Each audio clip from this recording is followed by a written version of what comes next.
I'm Mark Johnson, and I'm inspecting a log home today over by Annandale, and we're looking at these logs that are supporting the porch roof in the front. And there's the two horizontal logs that hold everything up have got serious decay issues, starting at the center and gradually getting better as it goes to the outside.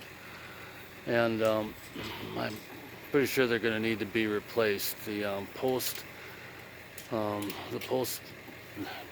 aren't much better in the middle, and we're going to have to do them too.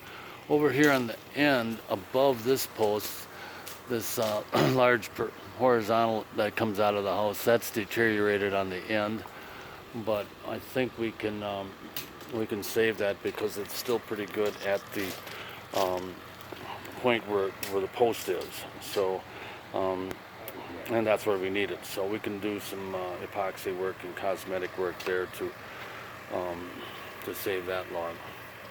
But anyhow, these logs are 36 feet long, and it's going to take quite a bit of manpower and equipment to get them up there. So anyway, we'll see how this one works out.